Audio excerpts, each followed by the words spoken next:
오늘 주실 말씀은 빌립보서 4장 1절에서 5절입니다. 한 절씩 교독하고 마지막 절은 같이 읽겠습니다. 1절입니다. 그러므로 나의 사랑하고 사모하는 형제들, 나의 기쁨이요 면류관인 사랑하는 자들아, 이와 같이 주 안에 서라.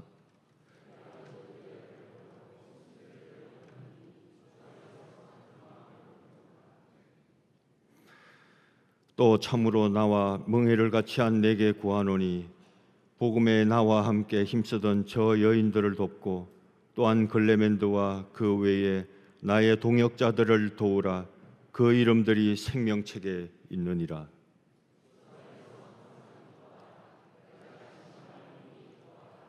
다 같이 너희 관용을 모든 사람에게 알게 하라. 주께서 가까우시니라. 아멘. 이 시간에 이경희 목사님께서 주 안에서라는 제목으로 말씀 증거해 주시겠습니다.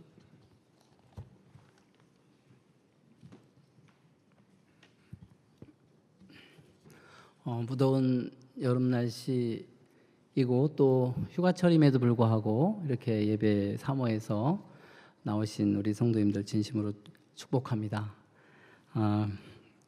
오늘 말씀에 이 주 안에서라는 이 단어는 그리스도 안에서, 예수 안에서라는 이런 말과 함께 바울 서신에서 많이 등장하는 단어입니다. 오늘 본문에도 3번이나 나오는데요. 1절에 주 안에 서라, 2절에 주 안에서 같은 마음을 품으라, 그리고 4절에 보면 주 안에서 항상 기뻐하라, 이렇게 말하고 있습니다. 이 주 안에서라고 하는 이 엔퀴리오, 영어로 in the Lord라고 하는 이 말은 하나님 나라의 왕이신 우리 예수님을 주인으로 모시고 그 통치를 받아 살아가는 우리 하나님의 백성이 그분이 주시는 힘으로, 그분이 인정하시는 방법으로 살아가는 이런 뜻을 담고 있습니다. 그리고 이 주 안에서라고 하는 이 동사에 이어지는 이 동사들이 다 명령형입니다. 주 안에 서라, 주 안에서 같은 마음을 품으라, 그리고 주 안에서 항상 기뻐하라. 그렇기 때문에 이 믿음 안에 굳게 서는 것, 그리고 주 안에서 같은 마음을, 성도들 간에 같은 마음을 품는 것, 그리고 항상 기뻐하는 것, 이 3가지는 바로 우리 예수님을 왕으로 인정하고 그리고 그분의 통치를 받아 살아가는 하나님의 백성이 마땅히 순종해야 될 3가지 명령입니다. 오늘 본문에 나타난 첫 번째 명령은 주 안에 서라는 것입니다. 1절 말씀 다시 한번 같이 읽겠습니다. 그러므로 나의 사랑하고 사모하는 형제들, 나의 기쁨이요 면류관인 사랑하는 자들아, 이와 같이 주 안에 서라. 여기서 서라는 단어, 이 스테케테라고 하는 이 단어는요, 적의 공격을 받으면서도 이 병사가 초소해서 굳게 계속 서 있는 모습을 묘사할 때 사용되는 단어입니다. 바울이 고린도 교인들에게도 고린도전서 16장 13절에 보면 깨어 믿음에 굳게 서서 남자답게 강건하라라고 권면하고 있는데, 여기서 굳게 서서라고 하는 이 단어가 바로 스테케테입니다. 우리가 하늘에 속한 하나님의 백성으로서 이 땅에서 살아가는 동안에 항상 잊지 말아야 될 것은 우리가 바로 영적 전쟁 중에 있다는 사실입니다. 오늘 기도하신 우리 이상교 집사님께서도 우리가 전투하는 교회, 우리가 영적 전쟁터에 부름받은 그리스도의 병사라는 사실을 다시 한번 일깨워 주셨는데요. 우리가 그리스도의 부활로 말미암아 이미 승리한 전쟁에 참여하고 있는 우리 병사들입니다. 그래서 바울은 이 영적 전쟁 중에도 흔들리지 말고 굳게 서라고 권면하고 있는 것입니다. 바울은 이미 2장에서도 에바브로디도를 함께 군사된 자라고 소개한 바가 있습니다. 그리고 3장에 보면 십자가의 원수로 행하는 자들이 있다라고 경계하고 있습니다. 그리고 이어지는 4장 1절에 그러므로라고 이어지기 때문에 바로 앞에 있는 그런 거짓 복음을 가르치는 이단들, 이런 이단들의 미혹에 흔들리지 말고 믿음에 굳게 서라고 권면하고 있는 것입니다. 오늘날에도 교회 보면 구원파를 비롯해서 신천지와 같은 그런 이단들이 교회를 교묘하게 스며들어서 잘못된 구원론으로 현혹하고 있지 않습니까? 그 혹자는 가장 치열한 영적 전쟁은 바로 이단과의 전쟁이라고 합니다만 우리가 사실 가장 치열한 전쟁터는 우리의 생각이 아닌가 생각합니다. 그리고 또 하나는 우리가 세상에서 사단의 통치를 거부하고 하나님의 통치를 받아들이기 위해서 전투를 벌이는 그런 삶의 현장이 바로 우리의 가장 치열한 영적 전쟁터가 아니겠습니까? 그런데 사실 이 영적 이 전투의 이 최전선이 우리의 생각과 우리의 삶의 현장임에도 불구하고 현실적으로 우리가 보면 교회가 바로 영적 전쟁의 최전선인 것과 같이 되어버린 한국 교회의 현실 얼마나 슬픈지 모르겠습니다. 우리가 이 교회 밖에서 이 전쟁을 벌여야 되는데 교회 안에서 이런 전쟁을 벌이고 있는 모습은 너무나 슬픈 현실인 것입니다. 우리의 영적 전투의 대상은 죄와 그리고 이 세대에서 여전히 영향력을 행사하고 있는 마귀임을 한시라도 잊지 말아야 됩니다. 교회는 오히려 성령 충만한 공동체입니다. 이곳에서 우리가 말씀과 기도를 통해서 예배를 통해서 교제를 통해서 재충전을 받고 영적으로 무장하는 곳이 바로 우리 교회 아니겠습니까? 교회가 전쟁터가 돼서는 안 될 것입니다. 물론 교회에 그런 악한 세력이 스며들 수 있기 때문에 물리쳐야 되지만 성령 충만한 공동체는 그것이 그렇게 어려운 일이 아닙니다. 우리가 그리스도의 부활로 말미암아 이미 승리한 이 전쟁터에 참여하는 병사지만 작은 국지전이 우리 일상생활에서 얼마든지 있을 수 있는데 우리가 전신갑주를 입어야 됩니다. 에베소 6장 말씀대로 이 전신갑주는 대부분 다 방어용이죠. 그런데 유일하게 공격용 무기인 성령의 검, 곧 하나님의 말씀이라고 하는데요. 우리가 이 하나님의 말씀이 성령의 검이라는 사실에 대해서 다시금 되새길 필요가 있습니다. 성령의 능력은 하나님의 말씀을 통해서 나타나는 것입니다. 말씀과 무관한 성령의 역사는 미신이나 신비주의로 흐르거나 마귀가 틈탈 가능성이 큽니다. 반대로 성령의 깨우침이 없는 말씀 연구는 자유주의나 인본주의로 흐를 가능성이 큽니다. 말씀은 성령님이 사용하시는 영적 전쟁에서 사용하시는 성령의 검이기 때문에 우리가 무엇보다도 이 영적 전쟁에서 전투에서 승리하려면 말씀을 열심히 성령의 깨우치심을 구하면서 성령께서 깨우쳐 주심을 구하면서 성경 공부를 열심히 해야 됩니다. 히브리서 4장 12절에 보면 우리가 잘 아는 하나님의 말씀은 살았고 활력이 있어서 좌우에 나선 어떤 검보다도 예리하다라고 말씀했습니다. 그래서 저는 성경 공부하는 것은 곧 말씀의 칼을 가는 것이다 라고 생각합니다. 이 뜨거운 여름철 이열치열이라고 하지 않았습니까? 우리가 성경 공부의 열정으로 믿음에 굳게 서서 더위와의 전쟁, 이 마귀와의 전쟁에서 승리하시기를 축원합니다. 바울은 오늘 본문 1절에 이어서 2절에 빌립보 교회의 두 성도의 이름을 언급하면서 주 안에서 같은 마음을 품으라고 권면합니다. 빌립보서 2장 같이 한번 다시 읽겠습니다. 내가 유오디아를 권하고 순두개를 권하노니 주 안에서 같은 마음을 품으라. 왕 대신 우리 예수님의 통치를 받아 살아가는 하나님의 백성이 순종해야 될 두 번째 명령은 바로 같은 마음을 품으라는 것입니다. 유오디아와 순두개는 빌립보 교회에서 영향력 있는 두 여성도들입니다. 이분들은 신앙적인 열심은 있었지만은 서로 마음이 같지 않다는 것이 문제였습니다. 빌립보 교회는 우리가 알다시피 자주장사 루디아 여인에 의해서 설립된 루디아가 개척 멤버였기 때문에 상대적으로 여성들의 역할이 컸을 것이고 그에 따라서 여인들의 다툼도 발생했을 것으로 보입니다. 두 여인의 영향력이 워낙 컸기 때문에 그 분쟁에 대한 악 영향도 컸을 것으로 생각됩니다. 그래서 바울은 이 사실을 간과할 수 없어서 이미 1장과 2장에서도 한 마음에 될 것에 대해서 권면한 바 있지만 오늘 본문을 통해서 다시 한번 두 사람의 이름을 꼭 집어서 거명하면서까지 한 마음이 되라고 권면하고 있는 것입니다. 이름을 들어 거명한다고 하는 것은 참 조심스러운 일입니다. 그만큼 신뢰하고 사랑한다는 뜻입니다. 문제를 일으킨 당사자들이지만 여전히 사랑하고 신뢰하는 이 유오디아와 순두계, 각자에게 유오디아를 권하고 순두계를 권하노니, 이렇게 각자에게 권하노니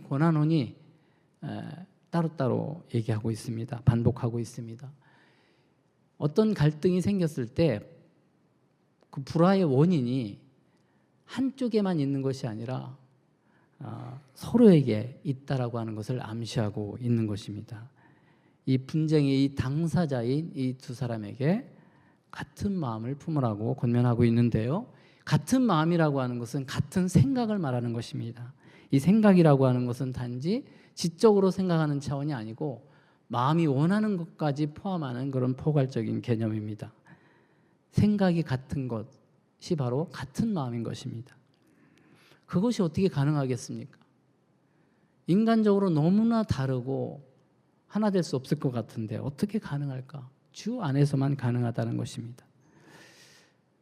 주 안에서 가능하다고 하는 것은 그리스도의 통치권을 서로 인정할 때 가능한 것이고, 그 뜻에, 그리스도의 통치에 내 생각을 굴복시켰을 때 그 통치에 순종하겠다고 하는 의지가 있을 때 가능한 것입니다. 성도 간의 화해는 자신의 생각을 내려놓고 왕 대신 그리스도의 뜻에 순종하겠다고 하는 의지가 있을 때 가능한 것입니다. 그림을 하나 보시겠는데요. 이 아름다운 삼각관계, 이게 보통 그 부부간의 관계 속에서 하나됨의 원리로 많이 사용하는 이 삼각형의 그림입니다. 부부가 하나가 되려면 각자가 하나님 앞에 가까이 가야지 하나 될 수 있다라고 하는 이 그림이지만, 이것은 부부만이 아니라 성도 간의 관계에서도 아주 중요한 원리입니다. 우리 성도 간에 어떤 어려움이 있을 때, 갈등이 있을 때 해결 방법은 각자가 하나님 앞에 가까이 가서 하나님께 순종할 때, 하나님과 연합할 때, 우리 주님께 연합할 때 서로 가까워지는 것입니다. 그렇기 때문에 성도 간의 화해와 이 연합은 바로 그리스도와의 연합과 아주 긴밀한 관계에 있는 것입니다. 그런데 바울이 왜 갈등의 당사자들인 이 유오디아와 순두계 외에 다른 사람을 언급하고 있는데요, 다른 주변의 동역자의 도움을 요청하고 있습니다. 유오디아와 순두계의 이 화해를 위해서 멍에를 같이 한 자에게 부탁하고 있는 것입니다. 4장 3절 같이 읽겠습니다. 또 참으로 나와 멍에를 같이 한 내게 구하노니 복음에 나와 함께 힘쓰던 저 여인들을 돕고 또한 글레멘드와 그 외에 나의 동역자들을 도우라. 그 이름들이 생명책에 있느니라. 여기서 나와 멍에를 같이 한 자가 구체적으로 누구인지는 알 수 없습니다만 바울의 동역자인 것만은 분명합니다. 바울이 동역자인 그를 나와 멍에를 같이 한 자라고 소개하는 것이 특이합니다. 멍에가 뭡니까? 소들이 쟁기를 끌 때, 두 마리가 끌 때 같이 보조를 맞춰야지 쟁기질을 잘 할 수 있는데, 바로 이 바울과 멍에를 같이 한 자는 바로 바울과 같은 마음, 같은 생각을 품고 있는 바울의 진정한 동역자를 가르쳐서 바울과 멍에를 같이 한 자라고 소개하고 있는 것입니다. 바울은 그 동역자에게 유오디아와 순두계를 뭐라고 소개하고 있느냐면 복음에 나와 함께 힘쓰던 저 여인들이라고 소개합니다. 유오디아와 순두계가 바울과 함께 복음에 힘쓰던 동역자였다는 사실을 인정하고 있는 것입니다. 그렇기 때문에 유오디아와 순두계는 어린 신자가 아니라 바울의 동역자였음에도 불구하고 이 갈등의 분쟁의 당사자였다는 사실을 우리가 확인해 볼 수 있는 것입니다. 우리가 아무리 신앙 연륜이 깊고 교회 일꾼이라 하더라도 교회 안에서 얼마든지 피스메이커가 아닌 트러블 메이커가 될 수 있다는 사실에 경각심을 가져야 됩니다. 우리가 너무나 잘하는 선줄로 생각하는 자는 넘어질까 조심해야 됩니다. 바울은 그 진정한 동역자에게 유오디아와 순두계를 비롯한 그 다른 동역자들을 도우라고 부탁합니다. 빌립보 교회 내에는 유오디아와 순두계 외에도 바울의 다른 동역자들이 글레멘드를 비롯해서 있었다는 것입니다. 그런데 그들 역시 또 다른 이 바울의 진정한 이 동역자의 도움을 필요로 했던 것입니다. 우리가 신앙적으로 아무리 훈련을 잘 받고 성장하고 성숙했다 하더라도 바로 나 홀로 신앙생활을 하겠다고 하는 생각은 버려야 됩니다. 매우 위험한 착각입니다. 우리는 평생 동역자를 필요로 하는 존재들입니다. 비록 교회에 연약하고 부족한 성도들이 많이 있고 나와 생각이 다른 사람들이 많이 있고 갈등과 분쟁이 있다 할지라도, 그리고 규모가 적은 규모라 할지라도 바로 함께 모여 신앙생활을 해야 되는 것입니다. 교회 징계 중에 가장 무서운 게 출교 아닙니까? 출교가 왜 무서운 징계입니까? 교회 공동체를 떠나는 것은 영적인 사망 선고와 다를 바 없기 때문입니다. 하나님은 우리의 연약함을 아시고 처음부터 우리를 개인이 아닌 공동체로 부르신 것입니다. 작은 규모이든 큰 규모이든 그리스도를 머리로 해서 서로 연락하고 상합해서 함께 성장하는 그 과정이 필요한 것입니다. 그렇기 때문에 우리가 동역자를 필요로 하는데, 바로 이 바울은 그 진정한 그 동역자에게 당사자들끼리 문제를 해결하지 못하는 유오디아와 순두계를 비롯해서 다른 동역자들 도우라고 얘기하고 있는 것입니다. 근데 그들의 이름이 하늘의 생명책에 있다라고 확증해 줍니다. 빌립보서 4장 3절 다시 한번 보시기만 하겠습니다. 읽었기 때문에 다시 띄워주시면,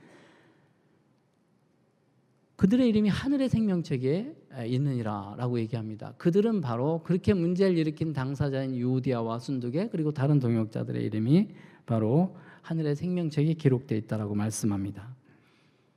세상에서는 죄를 지으면 흔히 하는 말이 있죠. 큰 죄를 지으면 저건 인간도 아니야, 이렇게 우리가 비난하지 않습니까? 근데 교회 내에서 크리스찬답게 행동하지 않는 그런 불미스러운 일들이 생기면 우리는 어떤 말을 합니까? 저 사람은 크리스찬이 아니야. 크리스찬이 어떻게 저렇게 행동할 수가 있어? 저 사람은 천국에서 볼 일이 없을 거야. 이렇게 단정 짓지 않습니까? 근데 저는 그런 분들에게 이렇게 말씀드리고 싶습니다. 혹시라도 하늘의 생명책에 그 사람의 이름이 아니라 당신의 이름이 마저 있을 수도 있다는 생각은 안 해보셨습니까? 너무나 무서운 말이죠. 우리가 비판하지 말라라고 하는 것을 손가락 제스처로 교훈을 주지 않습니까? 남에게 손가락질을 비판하지 말라. 이 한 손가락이 상대방을 가르치지만 엄지손가락은 하나님을 가르치고 세 손가락은 나를 향한다. 이러면서 우리가 다른 사람을 비판하지 말라, 정죄하지 말라라고 얘기합니다. 그렇다고 해서 아예 손가락을 펴서 정죄하겠습니까? 우리가 너무나 잘 아는 산상수훈 7장 1절부터 3절 말씀 같이 읽겠습니다. 비판을 받지 아니하려거든 비판하지 말라. 너희가 비판하는 그 비판으로 너희가 비판을 받을 것이요 너희가 헤아리는 그 헤아림으로 너희가 헤아림을 받을 것이니라. 어찌하여 형제의 눈 속에 있는 티는 보고 내 눈 속에 있는 들보는 깨닫지 못하느냐. 우리가 나와 생각이 다르다고 해도 그 다른 것이 틀린 것이 아닐 수도 있음을 명심해야 됩니다. 성경에서 명백하게 말하고 있는 것을 디아포라라고 얘기합니다. 성경에서 명백하게 이래라 저래라 말씀하고 있는 것에 대해서는 디아포라라고 얘기하는데, 성경에서 명하지도 금하지도 않는 것을 아디아포라라고 얘기하지 않습니까? 우리가 이단이나 이 세속화와 같은 이런 문제에 대해서는, 이 비진리에 대해서는 예리한 성경의 말씀으로 싸워 이기고 교회를 갱신해야 합니다. 하지만 아디아포라 영역에 있는 것들은 우리가 신앙의 양심과 상식으로 판단할 수 있고 또 얼마든지 타협하고 존중할 수 있는 것임에도 불구하고 그것들 때문에 목숨 걸고 싸우는 경우가 참 많습니다. 대부분의 교회의 분쟁과 이 분열의 문제를 들여다보면 바로 이 아디아포라 영역에 속한 것들인 경우가 참 많습니다. 우리 갱신 공동체가 비본질적인 것에 얽매여서 우리가 에너지를 낭비하고 갈등을 만들고 있지 않은지 정직하게 뒤돌아볼 필요가 있습니다. 바울은 유오디아와 순두계가 비록 다투고 분쟁하고 있음에도 불구하고 그들의 이름들이 하늘의 생명책에 있다고 확증해 주면서 바울의 그 진정한 동역자에게 서로 그들을 도우라고 권면하고 있는 것입니다. 우리가 교회 안에 구원의 근간을 흔드는 그런 구원론의 문제라든지, 그리고 세속적인 교회 순수성을 오염시키는 그런 세속적인 가치관이나 비윤리적인 행동에 대해서는 단호한 태도로 배척하고 책망하고 징계해야 되지만, 주님의 몸된 교회를 세우는 방식이나 섬기는 방법에 대해서 시대와 문화와 개인에 따라서 이 다른 부분에 대해서는 우리가 얼마든지 인정하고 존중하고 합의를 할 필요가 있다고 생각합니다. 우리가 비록 서로 실수가 많고 부족하고 허물이 있어도 적어도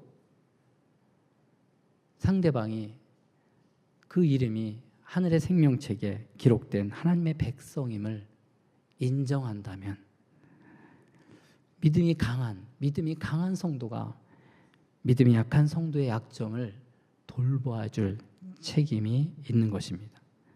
로마서 15장 1절 말씀 같이 읽겠습니다. 믿음이 강한 우리는 믿음이 약한 사람들의 약점을 돌보아 주어야 합니다. 우리는 자기에게 좋은 대로만 해서는 안 됩니다. 세 번역 말씀인데 너무나 표현이 좋지 않습니까? 자기에게 좋은 대로만 해서는 안 됩니다. 교회 안에서는 자기 마음대로 행동하는 것이 아니라 특히 자신은 믿음이 강하다고 생각하지만 실제로는 약할 수 있는 것입니다. 아무도 독립적인 존재는 없는 것입니다. 그래서 도움이 필요한 것입니다. 바울은 이어서 빌립보 성도들에게 권면합니다. 4장 4절 말씀 같이 읽겠습니다. 주 안에서 항상 기뻐하라. 내가 다시 말하노니 기뻐하라. 왕 대신 하나님을 주인으로 모시고 살아가는 우리 하나님의 백성들이 순종해야 될 세 번째 명령은 항상 기뻐하라는 것입니다. 바울은 빌립보서를 통해서 기쁨의 서신이라고 할 만큼 이 빌립보서의 주제가 기쁨인데요. 그런 말씀이 자주 등장하는데 제가 지난 6월 달에도 주 안에서 기뻐하라는 주제로 이미 말씀드린 바 있기 때문에 자세한 말씀드리지는 않겠습니다. 단지 오늘 말씀에 보면 항상 기뻐하라고 말씀하고 있다는 점을 다시 주목할 필요가 있는데요. 빌립보 교회 내에는 기쁨을 빼앗아갈 수 있는 여러 가지 요소들이 빌립보서 1장부터 쭉 암시되어 있는데요. 그것은 뭐냐면 빌립보서 1장에 보면 바울이 빌립보 감옥에 갇혔다는 사실, 그로 인해서 교인들의 염려의 문제, 그리고 바울이 감옥에 갇혔다는 것을 계기로 해서 시기질투하는 사람들이 그런 잘못된 동기로 복음을 전하는 그런 부류들이 있었다는 것을 보여주고 있고, 2장에 보면 에바브로디도, 이 빌립보 교회의 영적 지도자인 에바브로디도의 와병 문제가 있었습니다. 그것이 기쁨을 빼앗아갈 수 있는 요인들이었습니다. 그리고 3장에 보면 바로 잘못된 교리들, 유대주의자들의 이런 잘못된 교리들이 교회를 어지럽히는 그런 문제들이 있었습니다. 그리고 오늘 본문에도 보면 유오디아와 순두계의 분쟁의 문제, 이런 문제들이 끊임없이 이 교회에, 그래도 모범적인 교회라고 할 수 있는 빌립보 교회에 이런 문제들이 있었다는 것입니다. 교회가 이런 문제들이 있는 게 당연하게 여기고, 문제가 있다는 것이 문제가 아니라 문제를 어떻게 해결하느냐가 중요한데, 오늘날에도 우리 교회 안에 우리의 기쁨을 방해하는 그런 여러 가지 끊임없는 염려와 이런 문제들, 장애물들이 있기 마련인데요. 우리가 이런 방해가 있음에도 불구하고 항상 기뻐하라고 바울은 권면하고 있는 것입니다. 이 감정에 대해서 이 서양에서는 영어에도 나타나 있는데요. 이 기뻐하거나 슬퍼하는 이 감정에 대해서 서양식 이해는 그 어떤 외적인 원인에 의해서 만들어진 결과가 바로 이 감정이다라고 이해한다고 하는 것이 영어에도 그대로 나타나죠. 우리가 어려운 영어는 아니니까 I am pleased, I am satisfied, I am surprised 이런 거 보면은 다 수동태거든요. 그러니까 언어 속에 나타나 있는 것입니다. 감정이 굉장히 수동적으로 묘사되고 있는 것입니다. 하지만 성경은 기뻐하라라고 명령을 합니다. 감정은 바로 우리가 능동적으로 취해야 될 그런 의무로 표현하고 있는 것입니다. 그렇기 때문에 우리가 항상 기뻐함을 의지적으로 추구하라는 것입니다. 우리는 분명한 기쁨을 추구해야 될 그 이유가 있습니다. 주님께서 우리를 사랑하시고 우리를 구원하셨기 때문에 우리가 항상 기뻐할 수 있는 이유가 있는 것입니다. 그리고 성경에서 말씀하고 있는 이 기쁨은 감정적인 그런 차원을 넘어서서 바로 성령의 열매인 것입니다. 오늘 본문에 성령이라는 말은 없지만 1절에 바울이 빌립보 성도들을 얼마나 사랑하는지 이 사랑을 보여주고 있고 2절에도 보면 서로 화평하라고 하는 이 화평, 그리고 3절은 바로 기뻐하라고 하는, 4절은 기뻐하라고 하는 이 기쁨에 대해서 말씀하고 있습니다. 우리가 잘 아는 갈라디아서 5장에 성령의 열매 9가지 열매 중에 바로 사랑, 희락, 화평이 빌립보서 4장 1절부터 5절 사이에 다 담겨 있는 것입니다. 기쁨은 성령의 열매입니다. 뿐만 아니라 하나님 나라에 있어서 아주 가장 두드러진 특징 중에 하나가 바로 기쁨입니다. 로마서 14장 17절 말씀 같이 읽겠습니다. 하나님의 나라는 먹는 것과 마시는 것이 아니요 오직 성령 안에 있는 의와 평강과 희락이라. 하나님의 백성이 우리가 항상 기뻐할 수 있는 것은 환경적 요인에 의해서 수동적으로 얻어지는 것이 아니라 우리가 적극적으로 성령 충만함을 구함으로써 얻어지는 열매이고, 또한 우리가 하나님께 성령 충만함을 구할 뿐만 아니라 서로와의 관계 속에서 관계를 회복함으로써 지켜지는 것입니다. 기쁨은 바로 이렇게 적극적으로 얻는 것이고 지켜야 되는 것입니다. 우리가 신앙생활을 하다 보면 항상 기뻐하기가 쉽지 않습니다. 늘 장애물이 등장합니다. 예기치 않은 문제들이 발생을 합니다. 저 역시 마찬가지입니다. 개인적으로 제가 항상 밝고 교회에서는 항상 웃는 모습이 보기 좋다라고 얘기를 많이 듣습니다. 그런데 사실 개인적으로 제가 왜 기쁨이 없을 때가 있지 않겠습니까? 예, 그럴 때마다 저는 영적으로 막 악몽을 꿀 때도 있고 너무 슬플 때도 있고 감정이 다운될 때도 있습니다. 그럴 때마다 느낄 때마다 저는 무시로 습관적으로 하는 기도가 있습니다. 주님, 주의 보혈로 정결케 하옵시고 주의 성령으로 충만하게 하옵소서. 진심으로 기도하면 즉각 주님께서 기쁨을 회복시켜주는 경험을 많이 합니다. 그래도 회복이 안 되면 가끔 금식까지 합니다. 그 정도로 적극적으로 우리 자신에 대해서 민감하게 살피고 기쁨을 잃어버렸다고 하는 것은 성령 충만하지 않다고 하는 거기 때문에 즉각적으로 하나님 앞에 내가 숨은 죄가 없는지 깨닫게 해달라고 기도하고 주님의 보혈의 공로를 힘입어서 성령 충만함을 구할 때 주님, 그렇게 주 안에 기쁨이라고 하는 것은 바로 그런 것입니다. 그런 주 안에 사는 성령의 인도하심을 받는 그런 사람들은 기쁨을 잠시 잃더라도 회복할 수 있는 것입니다. 반드시 기쁨을 회복할 수 있는 것입니다. 저와 성도님들 여러분 모두가 이런 성령 충만함을 늘 구함으로 인해서 항상 기뻐하는 삶을 누리시기를 축원합니다. 오늘 보면 마지막 4장 5절 빌립보 4장 5절 말씀을 같이 읽겠습니다. 너희 관용을 모든 사람에게 알게 하라. 주께서 가까우시니라. 로이드 존스 목사님이 이 5절 말씀을 4절과 연관해서 이렇게 해석을 했습니다. 4절에서 주 안에서 기뻐하라는 것과 5절에서 모든 사람에게 관용하라는 이 명령 중에 어느 쪽이 더 어렵겠는가? 여러분 어느 쪽이 더 어렵다고 생각하십니까? 네, 당연히 모든 사람에게 관용을 베푸는 것이 어렵다라고 로이드 존스 목사님도 고백을 하면서 그 이유는 뭐라고 얘기했냐면 기쁨은 일종의 상태이지만 관용은 그 기쁨을 대인관계 속에서 적용하는 거기 때문에 더 어렵다라고 얘기했습니다. 정말 공감이 됩니다. 우리가 개인적으로 주님과의 관계 속에서 기쁨을 누리는 것은 성령 충만하면 우리가 얻어지는 거지만은 인간관계 속에서 그 기쁨을 표현하고 나누는 가운데 그게 관용으로 나타나는 것인데요.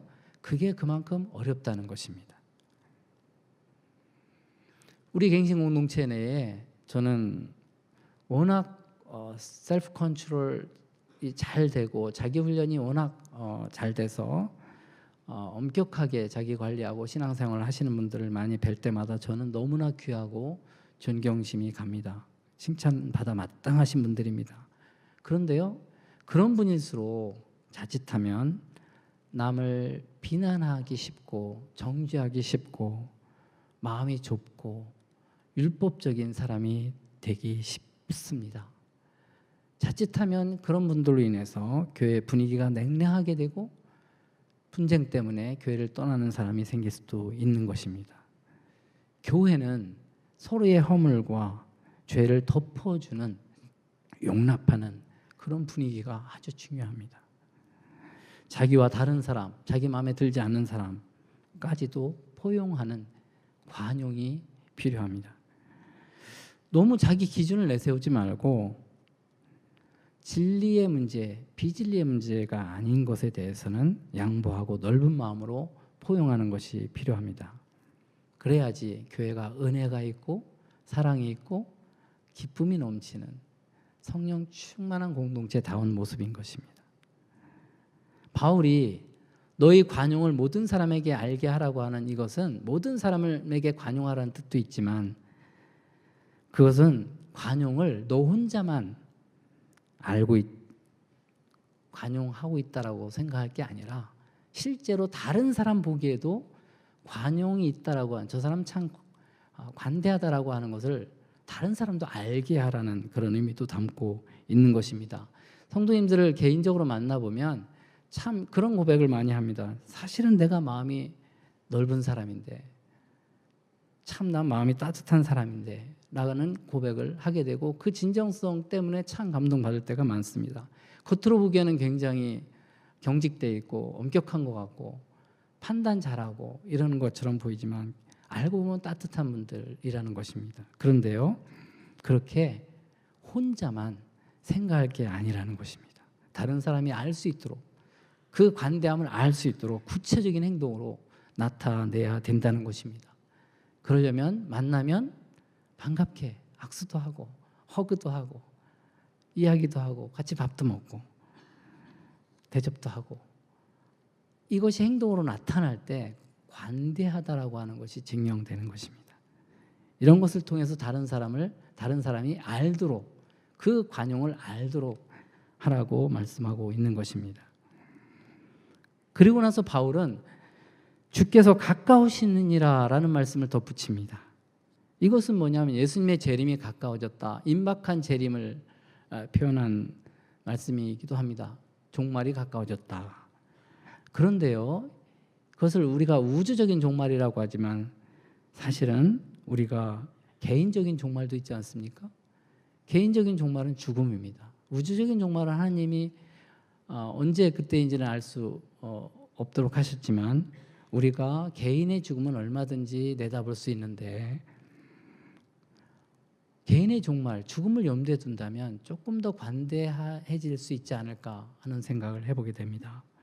저는 장례식 예배를 인도할 때마다 제가 잘 모르는 분임에도 불구하고 저는 유가족들과 그리고 그곳에 온, 장례식에 온 그 조문객들의 이런 반응들을 유심히 봅니다. 어떤 말씀 하시는지 덕담을 들으면서 그분이 어떤 분인지를 짐작을 하게 됩니다. 그러면서 동시에 저는 저의 죽음을 생각하게 됩니다. 저의 장례식 때는 어떤 사람들이 와서 어떤 말을 할까를 장례식 인도할 때마다, 준비할 때마다 그 생각을 하게 됩니다. 사랑하는 성도 여러분, 저와 여러분의 남은 인생이 얼마 남았는지, 개인적인 종말이 얼마나 남아있는지는 알 수 없지만 그렇게 멀진 않았다는 것입니다. 그럴 때 우리가 그것을 의식하고 살아갈 때 조금 더 관대해질 수 있고 관용을 베풀 수 있지 않나 생각합니다. 사랑하는 성도 여러분, 우리가 진정 예수님을 왕으로 모시고 살아가는 하늘에 속한 하나님의 백성, 하늘의 시민권자라면 바로 오늘 말씀대로 이 세 가지 명령을 머리로만 알 것이 아니라 이 명령을 준행해야 될 것입니다. 주의 말씀에 굳게 서서 어떠한 영적 전쟁에서도 승리할 수 있는 이 성령의 검, 이 말씀으로 잘 무장해 나가야 될 것이고, 그리고 주님 안에서 서로를 인정하고, 성도라면 주님 안에서 화평하고, 또 어떤 상황 가운데서도 항상 기뻐하는 삶을 살아가라고 하는 이 말씀에 우리가 의지적으로 적극적으로 순종해야 될 것이라고 생각합니다. 이것이 세 가지 명령이지만 저는 세 가지 축복이라고 생각합니다. 바로 이렇게 살아가는 것이 축복 아니겠습니까? 주님 말씀 안에 든든히 서서, 그리고 서로를 성도 간에 사랑하며 기뻐하며 사는 것이 하나님이 진정 주 안에서 우리에게 바라는 바일 것입니다. 저와 여러분이 이러한 삶의 축복을 누리시는, 순종함으로써 누리는 저와 여러분 되시길 진심으로 축원합니다. 기도하겠습니다. 하나님 아버지, 우리가 너무나 잘 아는 이 명령이지만 우리가 다시 한번 되새겨 봅니다. 우리가 주님 말씀 안에 굳건히 서고 또 서로 사랑하며 항상 기뻐하는 것은 주님 안에 있지 않으면 불가능한 것을 고백합니다. 주님, 우리가 하나님의 백성이기 때문에 늘 주님 안에 있음을 고백합니다. 주님 안에 있다고 하는 것은 주님의 통치에 우리가 자발적으로 순종하는 것인데, 주님, 우리가 의지적으로 주님의 이 말씀에 순종함으로써 이 세 가지 축복을 받아 누리는 우리 성도님들 되도록 주님 인도하여 주시기를 원합니다. 예수님의 이름으로 기도합니다. 아멘.